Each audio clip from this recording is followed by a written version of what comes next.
uma escala de dia e horário de culto e pregação, e os temas que nós vamos ministrar naquele mês, debaixo do semear e colher. Pela manhã, o pastor DJ ministrou a mensagem do joio e do trigo, a mensagem do boletim também fala desse tema, e ela está escrita somente em Mateus. Dos 4 evangelhos, Mateus, Marcos, Lucas e João, 3 deles possuem muitos textos paralelos, escrevem a mesma situação. São eles, Mateus, Marcos e Lucas. E eles são chamados de evangelhos semelhantes. Uma palavra técnica utilizada na teologia é sinópticos. Um pezinho mudo. Sinópticos. Evangelhos semelhantes. Mesmo sendo semelhantes, a parábola do joio e do trigo, só Mateus que trouxe. Vamos ler? Capítulo 13.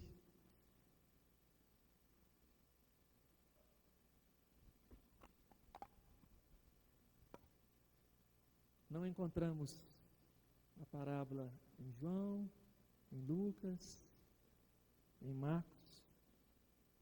Encontramos ela somente em Mateus.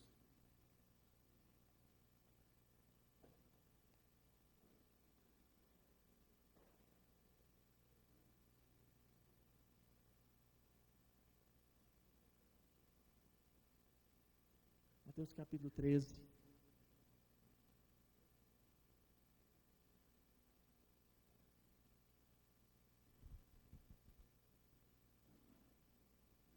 Se você e eu percebermos o que vem anteriormente, veremos que antes da parábola do joio e do trigo, tem a parábola do semeador.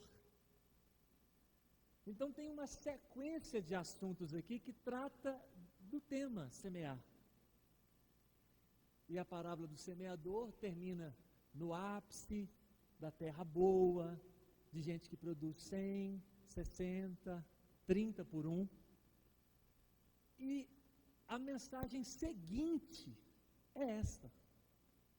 Ele conta outra parábola, histórias que Jesus criava, inventava para ensinar uma lição, às vezes com personagem, às vezes com animais, às vezes com vegetais.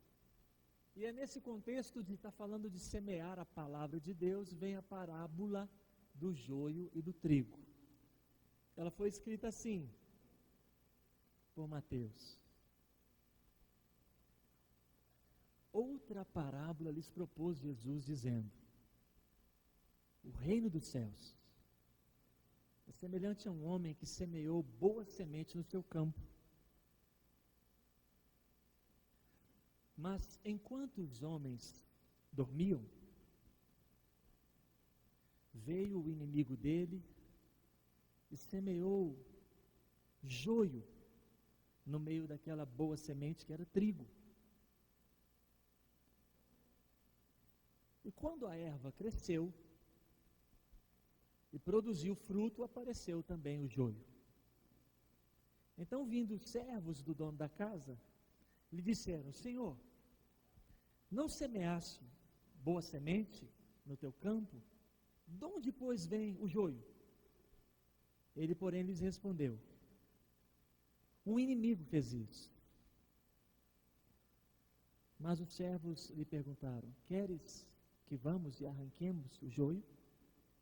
Não, replicou ele, para que ao separar o joio, não arranqueis também com ele o trigo. Deixai-os crescer juntos até a colheita.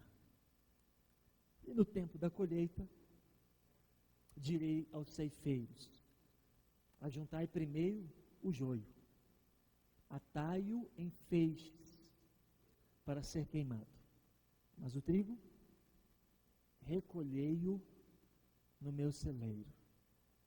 Esta é a parábola do trigo e do joio. não consegui trazer aqui um ramo de trigo e um ramo de joio, mas na geração visual você vai lá no Google depois e vê. São muito parecidos. A coloração é muito parecida. Crescem de forma muito parecida. E somente na hora da colheita que eles são distinguidos, claramente distinguidos. É porque os dois pêndulos ou pendões, eles crescem de forma ereta, e lá em cima as folhinhas viram uma espécie de casquinha comprida, como se fosse um pacotinho comprido que vai guardar alguma coisa.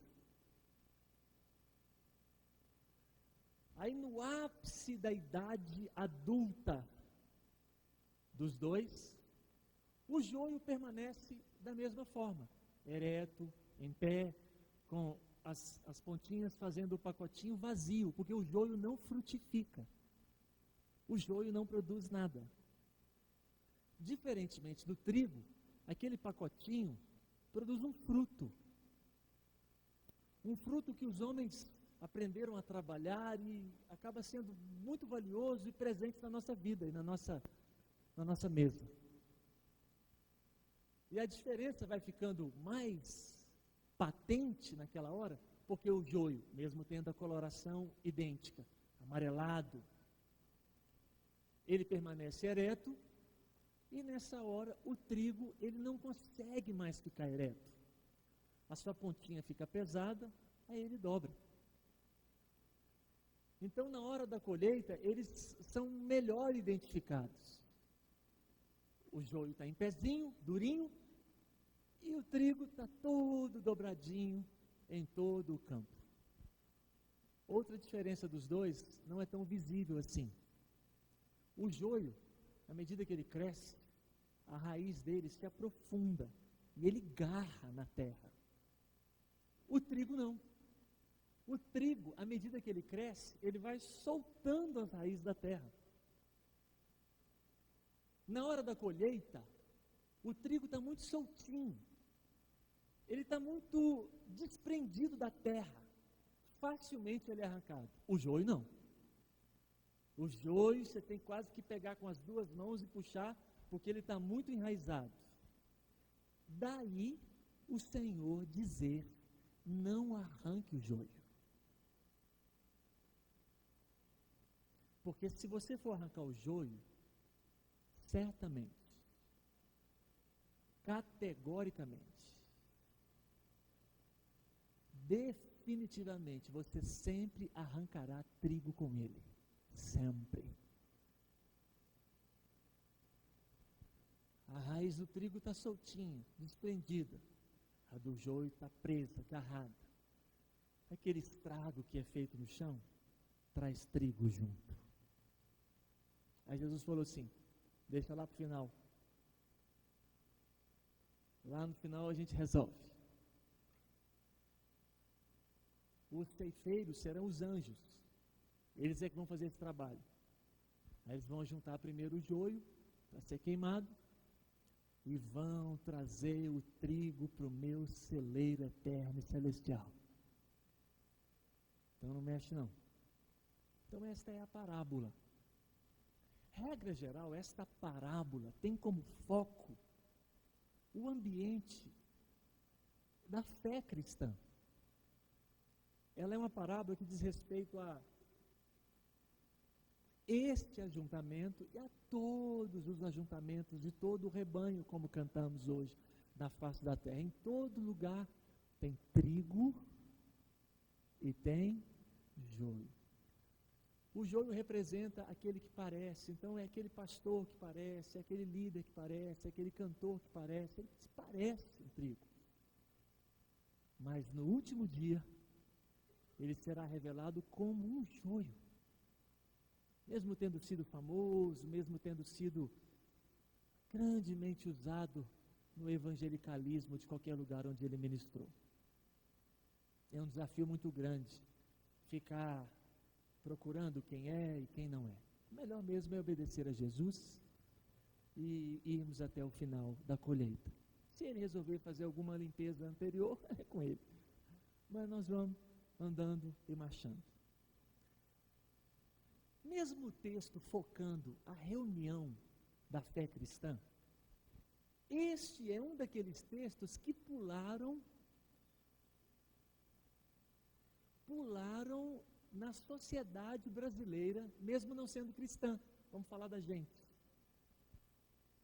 É curioso, existem passagens bíblicas que elas correm na boca das pessoas. Essa é uma delas. Mesmo que elas não saibam que se trata de uma parábola, ou mesmo que elas não saibam muito menos onde está, elas citam esta expressão. Lá no meio, fora do arraial cristão. E vamos nessa direção hoje à noite, porque nós precisamos sim ampliar a ministração joio e trigo para a nossa vida, para a nossa existência humana, como a nossa sociedade diz. Esta semana eu ouvi essa expressão várias vezes, por causa dos 21 frigoríficos que foram fechados. Aí você ouve o ministro da Agricultura falando, aí você ouve um presidente pecuarista, do sindicato pecuarista dizendo, de vez em quando eles soltam a expressão assim, nós temos que separar o joio do... De vez em quando eles soltam isso. Essa semana soltou muito. Hoje à tarde, voltando de um compromisso, eu ouvi um cientista político falando isso de novo. Ele respondendo à entrevistadora, ele diz, nós precisamos, com cautela, separar o joio do trigo. Essa expressão lá fora significa assim, em todo lugar nós temos pessoas boas e nós temos pessoas más. Esse entendimento da vida pode melhorar o seu coração, a sua mente. Você não pode ter uma experiência com alguém que foi um péssimo pai e sair falando por aí que todos os pais são péssimos. Você não pode ser alguém que teve uma experiência com uma péssima mãe e sair por aí dizendo que todas as mães são péssimas. Você não pode contratar o serviço de um péssimo advogado e sair por aí dizendo que todos os advogados são péssimos. Você não pode consertar o seu carro numa oficina mecânica, em um péssimo mecânico, e sair por aí dizendo que todos os mecânicos de Goiânia são péssimos. Isso não é sábio e a sua vida vai ficar muito azeda. E você vai precisar de mecânico de novo. Então essa expressão que está cunhada na sociedade brasileira, ela é digna de fazer uma reflexão no culto também, no templo. Em todos os lugares, tem pessoas boas e tem pessoas más. Tá, de repente você pode dar o azar de foi 3 mecânicos péssimos, um atrás do outro, mas continua, vai com fé, irmão, vai com fé. Continua orando, pede ao Senhor para te apresentar um bom, honesto, aquele que seu carro está fazendo um barulhão, você não tem a menor ideia do que é. Aí você para lá, ele fala assim, é só o batente aqui do seu porta-mala. O que é batente? É aqui, dá para trocar por dentro. Aí ele tira, puxa uma pecinha de cima da roda. Eu tenho ela aqui, pode trocar? Pode. Quanto é que é a pecinha? R$27. Aí ele coloca a pecinha, fala assim, dá uma volta. Aí dá uma volta, o barulho sumiu. Quanto é que você vai me cobrar? Me dá R$10 de mão de obra, 47, tá bom assim para o senhor? Tá ótimo. Aí você quase dá um beijo na testa dele. 27 mais 10. Obrigado. Obrigado. Eu dei 20 porque eu fiquei tão feliz. Obrigado, você me ama, né? Deu uma nota de 20, falei, fica com troco. Aí você sai tão feliz que ninguém te pergunta de mecânico e você fala. Ninguém está te perguntando de mecânico, ninguém te perguntando. Aí você fala assim, encontrei um mecânico bom nessa cidade.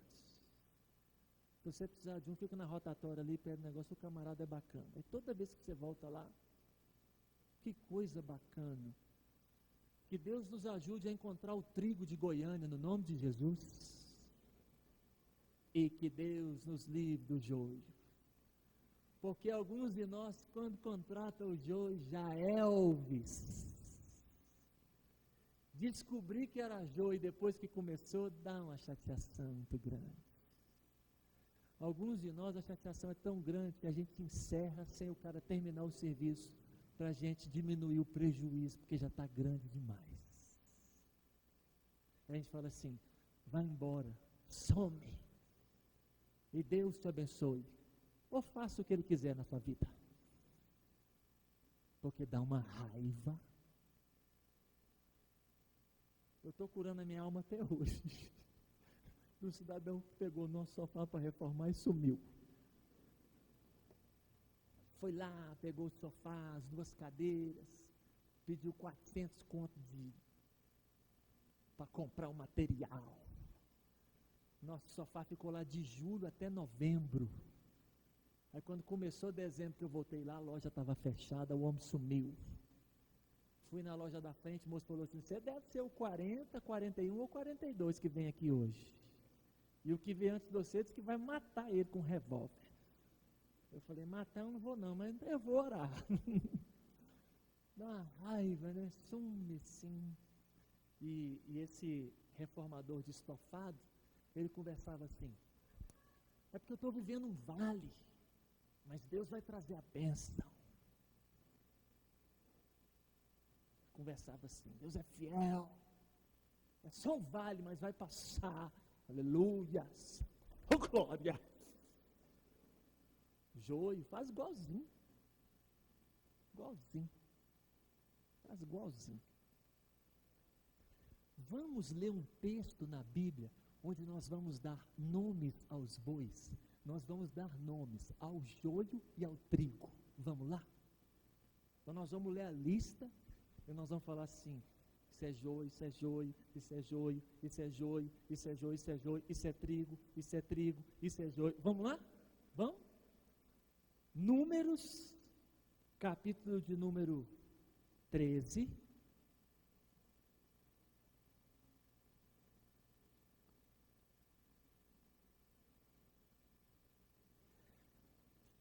Por que esse livro chama Números? O título que a civilização ocidental deu para esse livro, que na Bíblia hebraica, o nome deste livro na Bíblia hebraica é Deserto.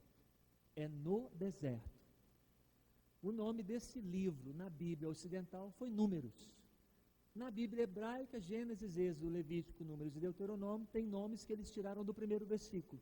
Então eles pegaram no primeiro versículo de Números a expressão no deserto e deram um nome para esse livro de no deserto. Quando traduzimos do lado de cá, na era cristã, do mundo ocidental, pelo livro ter 36 capítulos, com 2 grandes, gigantes recenseamentos, e praticamente numerando todo mundo, deram o nome de Números. No capítulo 13, vamos dar nomes aos bois, joio e trigo.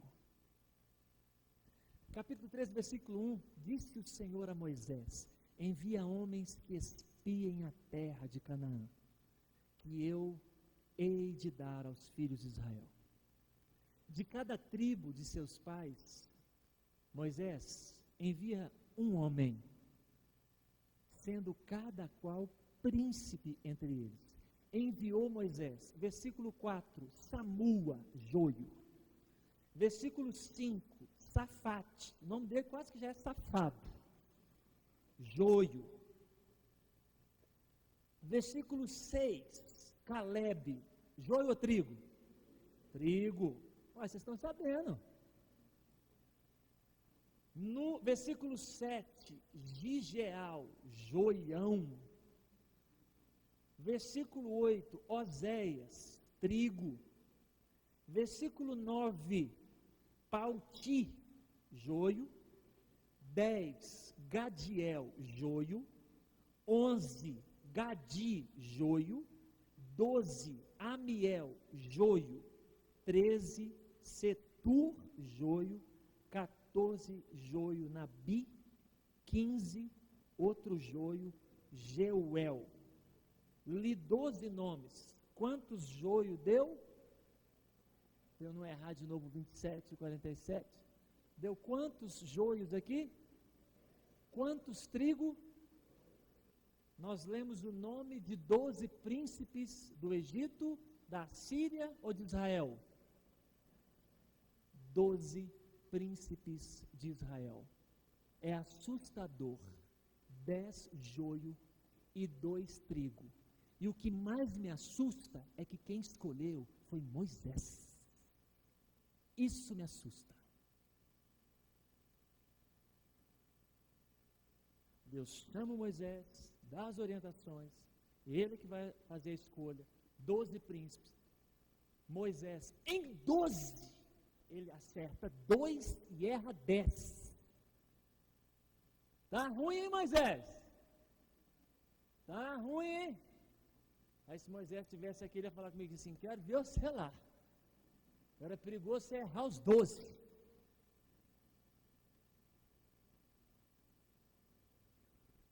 Dez joios e 2 trigos. Um prato de trigo para um tigre. Não aguentei.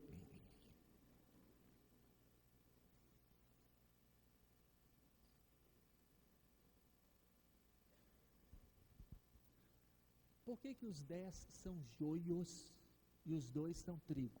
Ô gente, me perdoa. Pastor, por que que aquele Oséias lá é trigo? Porque o versículo 16 diz que o nome dele, ele recebeu um apelido. Olha o 16, ó. São esses os nomes dos homens que Moisés enviou espiar a terra. E a Oséias, o Moisés chamou ele de...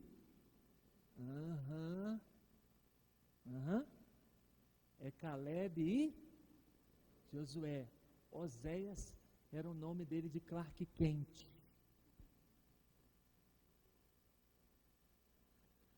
Moisés reuniu a turma e falou assim, vão lá, espiem a terra, dê uma olhada em tudo, olha o povo, olha os muros, olha se a cidade é trancada, olha se ela é fechada, olha como é que nós vamos entrar, por onde que a gente deve entrar. Nós já sabemos que ela é uma terra possuída, então nós vamos ter que guerrear, nós vamos ter que possuí-la com batalha. Traga um relatório para a gente fazer aqui a estratégia de ataque. Moisés não está enviando os 12 para fazer um relatório se vai ou se não vai atacar. Não existe essa conversa, vocês vão e voltam para a gente fazer a votação, se vai ou se não vai atacar. Vocês vão lá espiar para a gente ver como que nós vamos atacar. Aí volta, depois de 40 dias, fazem uma introdução bonita. Moisés, a terra é do jeito que Deus falou, mana leite e mel. Olha os frutos que trouxemos. Trouxeram um cacho de uvas que 2 homens tinham que carregar num varal. Imagina a cena, entrando aqui dentro da igreja. Figos gigantes. Aí os 10 começaram assim, mas a terra não tem como a gente entrar, porque os filhos do Anak estão lá, o Almai, o Cesai e o Talmai, eles são gigantes, nós parecemos gafanhotos diante deles, eles vão acabar com a gente, nós temos que voltar para o Egito. Aí o Caleb falou assim, eia, calma, nós vamos conseguir, calma, nada, e por isso que os 10 são joio e os 2 são trigo, porque a confusão foi tamanha que o povo deu até uma juntada para dar uma ripada no Moisés e no Arão. Depois você lê o texto. Deus teve que tomar medidas drásticas aqui, senão Moisés ia acabar tomando um pau. Depois você lê para ver se eu exagerei.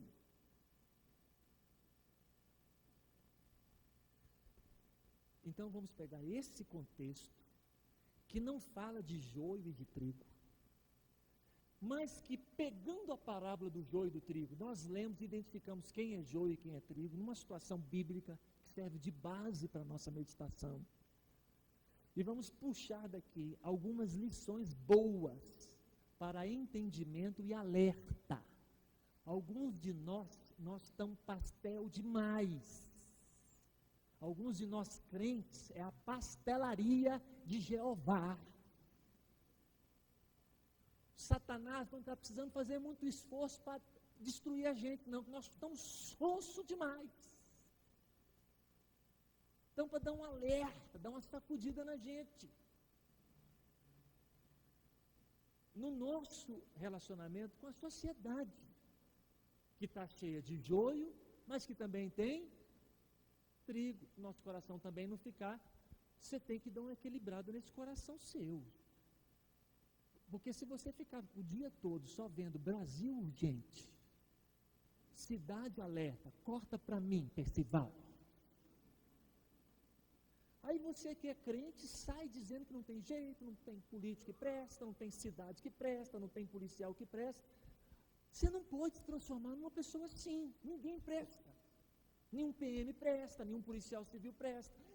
E você sabe, não é porque eu estou pregando que você está concordando, mas você sabe que tem joio e tem trigo, tudo. Então a sua vida vai ficar ruim, vai ficar azeda, você vai ficar tenso. Tá, tudo bem que você está morrendo de medo de motoqueiro. E é prudente, sim.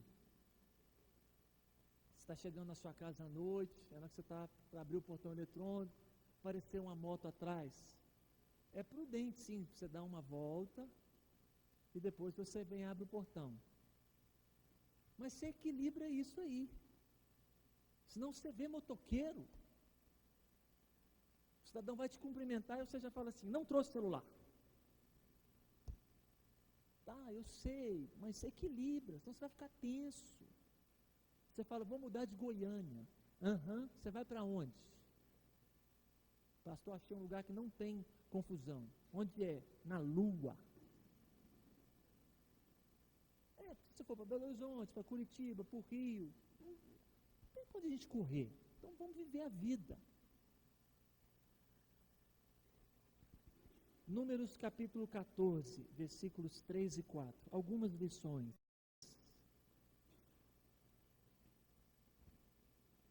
E diziam, Números, falei errado, né? Números 14, versículo de número 34. Vamos ler juntos o 34, não 3 e 4. 34. Vamos ler juntos o 34, 14 e 34. Vamos lá? Segundo o número dos dias em que expiar-se a terra, 40 dias, cada dia representando um ano, levareis sobre vós as vossas iniquidades. 40 anos e tereis experiência do meu desagrado. Tá, nós vamos aprender algumas lições assim que nos chocam. Essa dá uma chocada na gente, mas nós precisamos aprender o pacote completo de alguns. A primeira lição aqui é essa aqui, ó. A ação do joio pode adiar o cumprimento de projetos e de planos por muito tempo. É uma realidade do texto. O joio agiu, deu uma confusão lá que Deus teve que intervir. Eles já estavam em Cades Barneia. Cades Barneia era uma cidade que, segundo os estudiosos, caminhando a pé, era entre 7 ou 15 dias. Então eles já estavam em Aparecida de Goiânia. Então eles estão em Cades Barneia, na hora que montou o acampamento e Moisés enviou os 12 espias.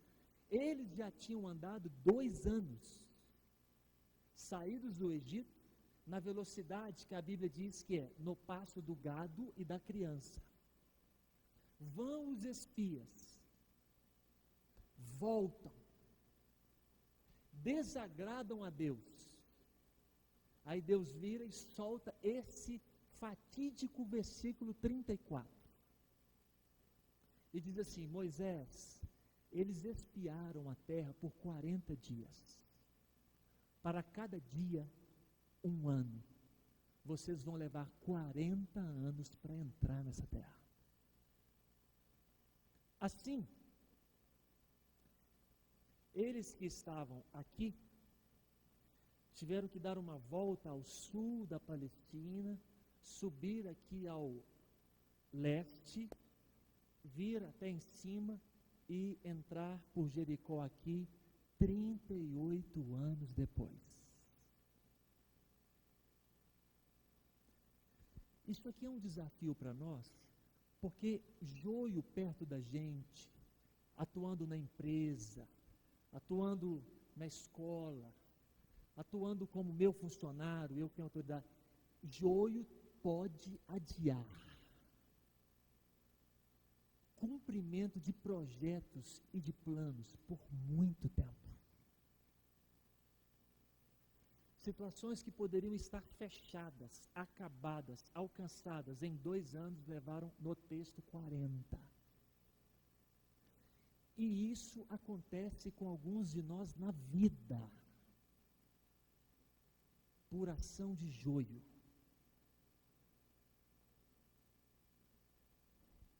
Que o Senhor te ajude e me ajude no nome de Jesus. Que nós vamos enfrentar essa situação em escolas que administramos, em locais de trabalho onde trabalhamos, meu Deus, que o Senhor te ajude. E quando o joio é o gerente, e quando o joio é quem comanda a repartição, aí que há dias coisa que era para acontecer em 3 anos, leva 30. Com o joião lá, só atrapalhando, só cortando as ideias, só cortando a criatividade, só tirando. Gente, o joio é capaz de mandar embora e demitir os melhores empregados da firma. Porque joio tem ciúmes, porque joio tem medo, porque joio é fraco, ele sabe que não frutifica. Que o Senhor te livre do joio no nome de Jesus, numa conversa existencial, humana. Porque segundo esse texto, joio pode adiar por muito tempo planos e projetos. Números capítulo 14, das muitas lições que poderíamos retirar de um texto onde nós demos nomes aos bois, joios e trigos. Números 14,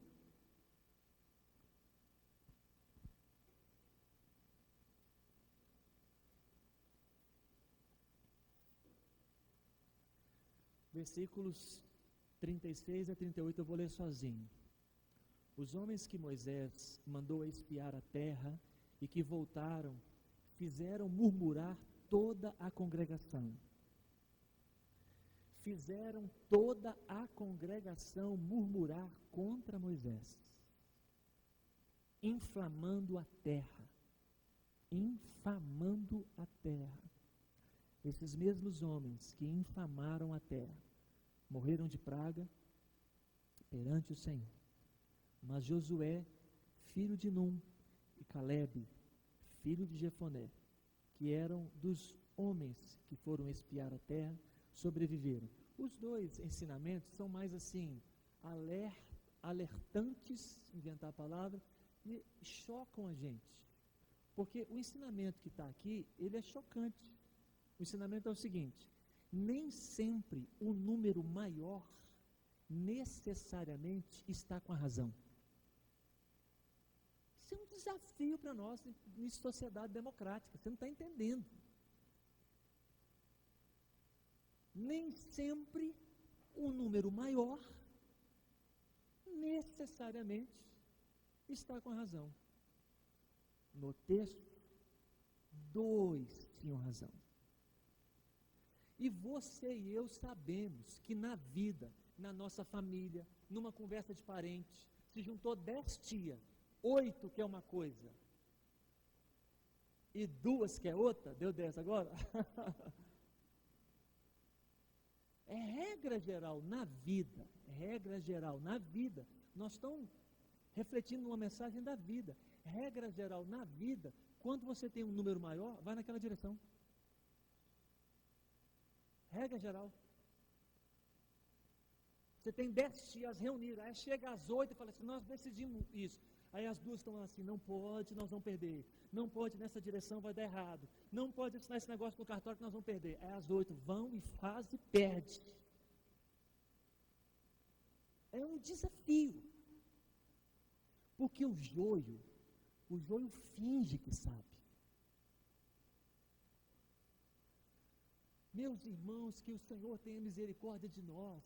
A nossa geração está produzindo um tanto de profissional que não sabe fazer aquilo para o qual ele se comprometeu a fazer. Ele fez uma faculdade onde ele não estudou. Tem uma galera que está chegando em profissões altamente estratégicas e arriscadas para serem ocupadas por alguém que não sabe fazer um cálculo, um engenheiro, que não sabe fazer uma cirurgia, um médico. Um joio que chegar lá, que Deus te livre e me livre no nome de Jesus. Porque eles fingem que sabem e não sabem. E o problema é quando eles se ajuntam a outros 7, a 8, a 5. Os hospitais têm inúmeras histórias assim, de a junta médica decide, nós vamos fazer isso agora. Aí a mãe fala, não vamos fazer isso. Aí liga para alguém de fora, alguém fala assim, traz para cá, porque se fizer isso aí morre. Aí quando chega lá diz, está vendo, não podia abrir, se abrisse teria morrido. Só que era 5. Então é uma mensagem que traz ensinamento e alerta. Eu me coloco com você nessa parte da mensagem, nosso coração fica um pouco apertado. O ensinamento aqui é, nem sempre o número maior, necessariamente, está com a razão, na vida. E aqui é uma parte difícil, porque dificilmente, numa reunião de professores, 15 decidem, 11 querem para um lado, 4 querem para o outro. Regra geral vai na direção dos 11. E se for um caso desse aqui da Bíblia? Onde os 11 querem fazer aquilo que não podiam fazer.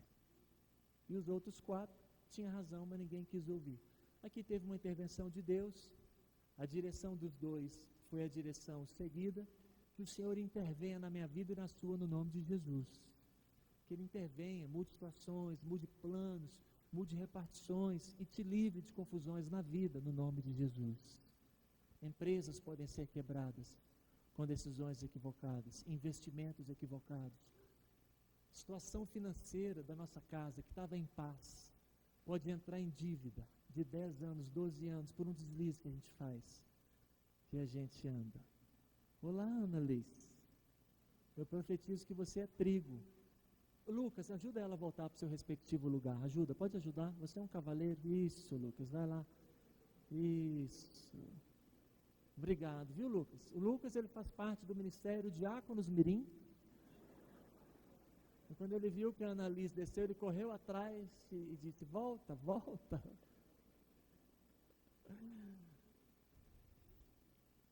Números 14, versículo 33. E Números 14, versículos 8 e 9, dizem assim. 14:33.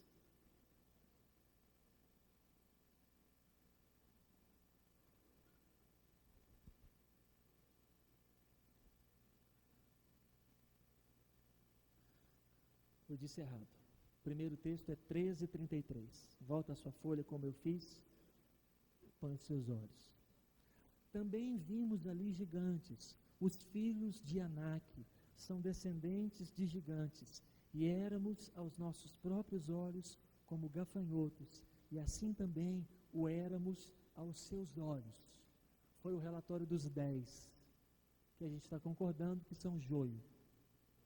Eu vou ler de novo o relatório deles, a palavra deles, para toda a congregação.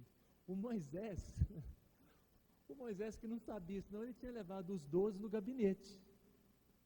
Na hora que os 12 chegaram, com a uva gigante, com o figo gigante, o Moisés reuniu a congregação toda. Chamou o seu Toninho, ligou o som, botou o microfone sem fio na mão dos 10 e deu essa arrasadeira. Porque o Moisés, vendo a uva e vendo o figo, pensou que eles iam dar notícia boa. Aí eles no microfone colocaram a congregação toda em conflito e em confusão, dando esse relatório. Também vimos ali gigantes, os filhos de Anak, são descendentes de gigantes, Moisés, nós éramos aos nossos próprios olhos como gafanhotos, e assim também o éramos aos seus olhos. Gente, esse joio aqui é barra pesada, né? Eles estão falando até o que os outros não falaram. Se você percebeu, eles disseram assim, aos olhos deles, nós também somos gafanhotos. Eles não conversaram com eles. Antes de eu ir para outro texto, lá na frente, 38 anos depois, Josué, essa frase é mineira, quem foi picado por cobra tem medo de linguiça. O Josué, picado de cobra, falou, vou mandar espias. Sabe quantos que ele mandou? 38 anos depois, Josué foi mandar espias. Chuta quantos que ele mandou? 2. Deve que estava na cabeça do Josué assim, não mando 12 de jeito nenhum, mando só 2. Mandou 2. Os 2 conseguiram conversar com uma moradora de Jericó. O que eles ouviram da boca da moradora de Jericó, que se chamava Raabe? Eles ouviram isso. Quando vocês entrarem em Jericó, jurem pelo Deus de vocês, que vocês não vão matar nem a mim, nem a minha família. Porque atrás dos muros, tanto o rei, quanto todos os soldados, estão dizendo que o Deus de vocês vai nos despedaçar. Já chegou até nós a notícia do que vocês fizeram com os egípcios. Vocês mataram o faraó e todos os seus soldados com uma magia no meio do mar. O magia não está na Bíblia não, mas ela deve que falou. Nós ouvimos o que vocês fizeram com Og e com Bazã. E todos aqui já sabemos que nós estamos destruídos. Como é que esse povo aqui falou que os gigantes viram, se eles não conversaram com os gigantes? E vai lá, se há 38 anos antes dessa presepagem, o medo já estivesse lá. Há 38 anos antes, a minha cabeça é capaz de imaginar que as notícias do pau que Deus deu no Egito estavam muito mais frescas e quentes do que 38 anos depois.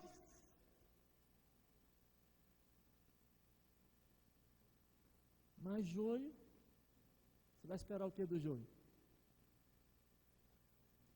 Nós somos gafanhotos aos nossos olhos e aos deles também. Vocês conversaram com os gigantes?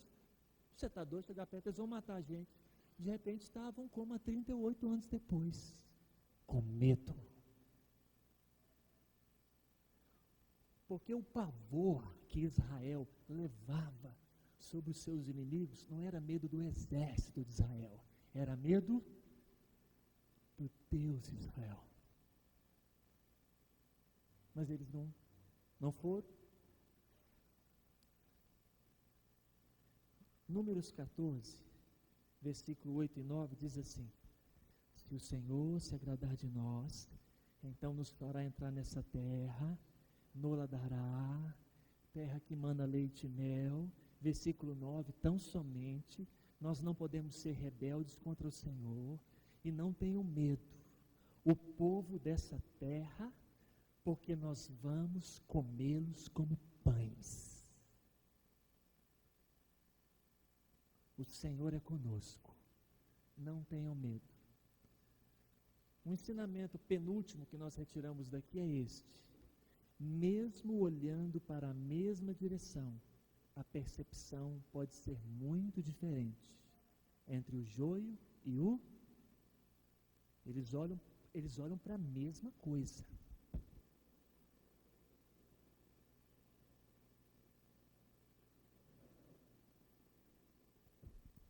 O joio vem e vê isto e vai embora. O trigo vem e vê isso Mas quando você conversa com eles, parece que eles viram coisas diferentes. E estiveram em lugares diferentes. Já se relacionou com alguém assim? Já viveu essa experiência na vida com alguém, onde você conversou com duas pessoas ou com dois grupos de pessoas que vieram do mesmo lugar, que vieram da mesma viagem, e uma te deu um relatório negativo, e outro te deu um relatório. O negativo e o positivo aí não é o relatório, mas a pessoa.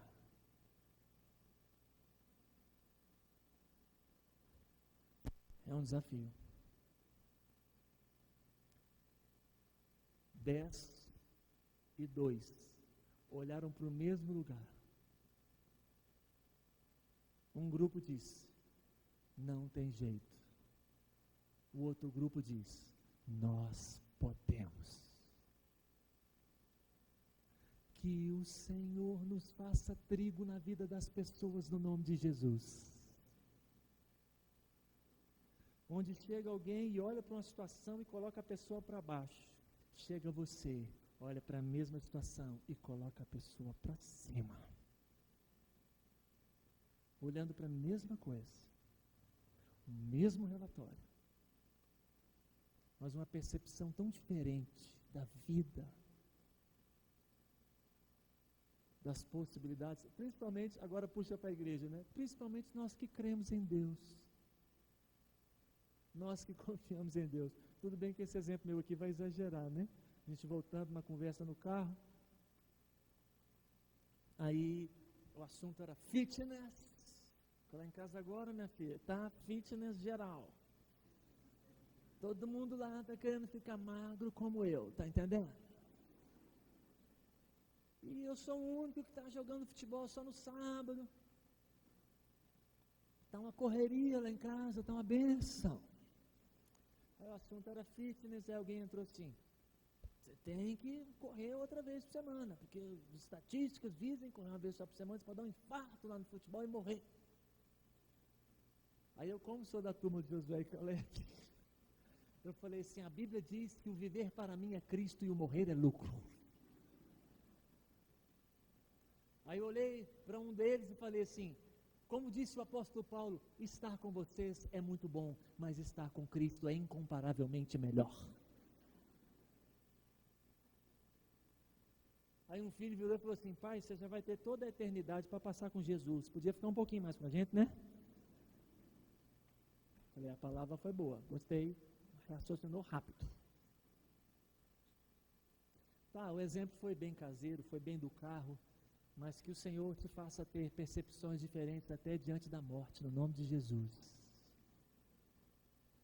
No dia da sua morte, enquanto todo mundo diz que é o fim, você fala assim, é o começo. O médico fala assim, o que você falou? E falei que é o começo. É o começo de quê? Da vida eterna, doutor. Estou chegando na glória.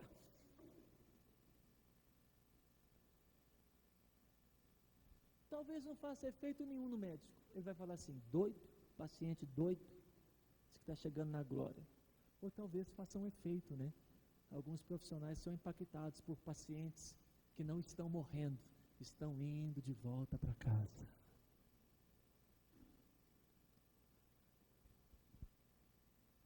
Que o Senhor te ajude a ter percepção positiva, de esperança, nos quadros e nos cenários mais desastrosos e desafiadores da economia brasileira, do quadro político, da Polícia Federal, que você selecione algumas coisas para você ver e comentar.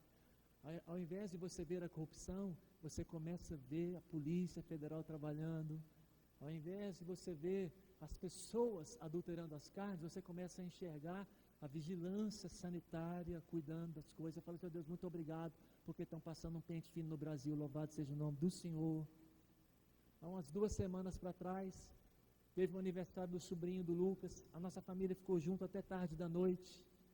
Era uma terça-feira, em março, o dia que estourou a Operação Lava Jato, com 1.100 policiais espalhados pela terra brasileira. E eu e meu irmão, nós fomos para casa conversando assim: amanhã a Polícia Federal vai chegar às 6 horas da manhã. Amanhã a Polícia Federal, às 6 horas da manhã, está chegando. Amanhã às 6 horas está tocando, porque eles não falham não, chega cedo. Fomos dormir.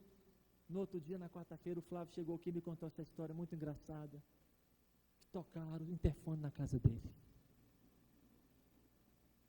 Ele levantou o pescocinho, olhou para o reloginho lá do quarto e estava marcando 6h05. Aí diz ele que quando deu uma acendida na luz, tinha um outro pescocinho levantado. E a Lília perguntou assim: quem será? O Flávio levantou e disse: deve ser a Polícia Federal. E ele disse que foi tenso, colocando a roupa. O telefone tocou de novo. Aí ele atendeu e uma voz grossa disse assim: senhor? Ele disse para nós aquele dia, assim, quando falou senhor, eu falei: é a Polícia Federal. É o porteiro. E o porteiro disse: encontramos uma chave caída perto do carro do senhor. É do senhor? Eu vou ir olhar. Foi, olhou e não era dele ainda. Aí ele contou para nós, eu falei assim: está com medo da Polícia Federal?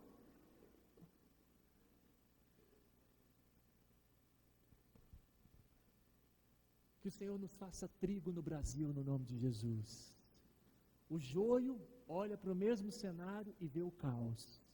Nós olhamos e vemos a bênção de Deus sobre o nosso país. Mudanças, transformações, novo jeito de fazer licitações, novo jeito de financiar partidos, novo jeito de ter eleições, novos candidatos. Que Deus continue abençoando o Brasil no nome de Jesus. E dê 100 anos para o juiz Sérgio Moro, que agora só pode aposentar com 65 anos, aleluia. Deus abençoe o juiz federal do Rio, Marcelo Bretas.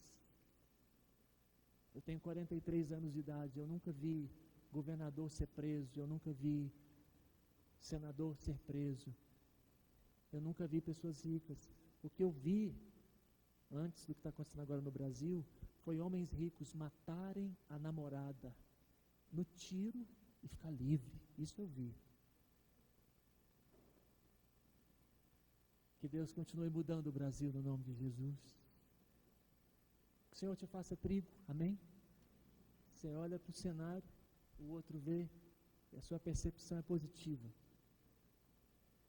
O último, de encerrar. O último é o mais bacana, né? Claro, para a gente encerrar assim, para cima, com esperança, com expectativa. Gosto muito desse versículo 8, do capítulo 14. Repito ele muito na vida. Ele pode resumir muito bem como você e eu devemos proceder como crentes. Se o Senhor se agradar de nós, vem primeiro. Vem antes da guerra, vem antes do ataque, vem antes da estratégia, vem antes da destruição, vem antes da invasão. Primeiro vem assim: se o Senhor se agradar de nós. Aí depois vem: então nos fará entrar na terra e lutar contra os gigantes, comer como pão. Vem depois, mas o primeiro: se o Senhor se agradar de nós. Gosto muito dessa frase, desse texto. E o aprendizado aqui é importante demais ter Deus em primeiro plano, como a fonte de todo o nosso poder e conquista. Que essa frase saia mais nos seus lábios, no nome de Jesus. Indo para uma reunião, indo para uma viagem, indo para uma conversa, indo para um desafio, quando a pessoa fala assim: você vai conseguir, que apareça primeiro assim: se o Senhor se agradar de nós. Essa frase, ela faz coro com o Salmo 127. Só que no Salmo 127 ela foi colocada na contramão da positividade do 14:8 de Números. No Salmo 127 foi colocado na negatividade, a mesma afirmação na negatividade. Se o Senhor não edificar a casa, em vão trabalham os que edificam. Se o Senhor não guardar a cidade, em vão vigia a sentinela. É o mesmo pensamento, é a mesma declaração, só que em sentidos opostos.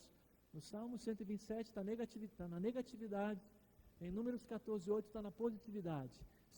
Se o Senhor se agradar de nós, podemos. Vamos conseguir.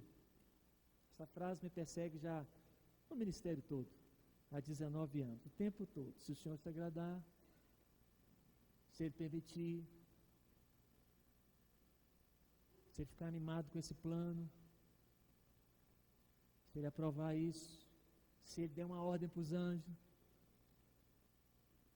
se Ele falar algo a meu respeito, eu estou feito, que é o que está agarrado no trigo, é o que está agarrado em Caleb, está agarrado em Josué. É como se você chegasse para Josué e Caleb, dando os parabéns para eles, depois de conquistarem tudo. 38 anos depois, vamos encerrar aqui, 38 anos depois, eles voltam, vão invadir.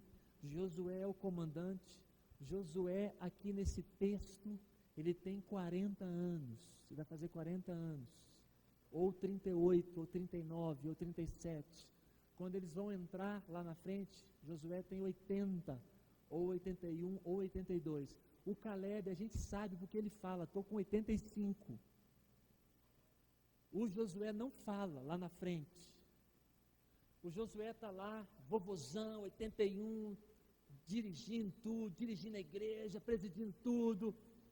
Aí chega o outro vovozão, violentésimo, do BOP de Israel. Aí chega o Caleb e fala assim: Josué, já dividiu? Estou dividindo aqui, por quê? Eu quero Hebron. Eu quero aquele morro onde estavam os gigantes. Eu vou atacar a parte mais difícil. O Josué fala assim: é seu, vai que é sua, Tafarel.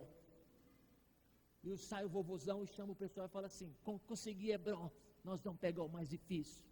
Cola em mim que vocês vão brilhar. Deve ter alguns meninos de 20, 18, falavam assim: esse tem que andar mais que esse Caleb. O velho está com 85 anos e está matando mais soldado inimigo do que eu. Uma vergonha. E eu estou com 20, essa plasta, essa preguiça. Eu vou para o Hebron também, para dar umas espadadas lá, porque esse Caleb inspira a gente demais. E os meninos devem falar: viu, Josué está com 82 também. Ai, que o Senhor te faça um trigo muito legal. Aquele trigo igual está na Bíblia, no final do Salmo 91. Final do Salmo 90. Na velhice darão ainda os seus, serão cheios de seiva e de verdor. O justo florescerá como cedro no Líbano, crescerá como a palmeira. Meu irmão, você está sendo usado por Deus hoje, que você seja muito mais usado por Deus nas próximas décadas, no nome de Jesus. Hoje você está vivendo histórias do evangelismo. Vocês que estão com 19, 20, com 23, vocês não imaginam o que Deus vai fazer vocês com 60, com 70, com 80. O meu coração pulsa para ver a história que Deus tem para mim. Viu lá, Caleb, 85, até segurando aqui, ó, para não tremer. E na hora que eu sair pregando e andando, que eu fizer o gesto, a minha velha Janaína fala assim: vai devagar. Está rodando demais o quadril. Da outra vez que saiu do lugar, ficou 40 dias para voltar. Então vê se segura a andança, ou pelo menos os golpes com a mão. Que isso, Jana? O culto hoje foi poder de Deus demais. Você viu lá como é que Deus ministrou e derramou? Eu vi. Que eu com 85 anos continue sendo trigo no nome de Jesus. E Deus na frente, né? Se o Senhor se agradar de nós, podemos. Olha para o lugar que você quer alugar. Se o Senhor se agradar de nós, podemos. Olha para a empresa que você está querendo abrir. Se o Senhor se agradar de nós, podemos. Olha para a empresa que você está querendo deixar o currículo, e todo mundo falou que não adianta deixar o currículo lá. Deixa o currículo lá e fala assim: se o Senhor se agradar de nós, podemos. Porque se Ele se agradar de nós, podemos. Que o Senhor nos faça trigo em nome de Jesus. Você seja um trigo lindo,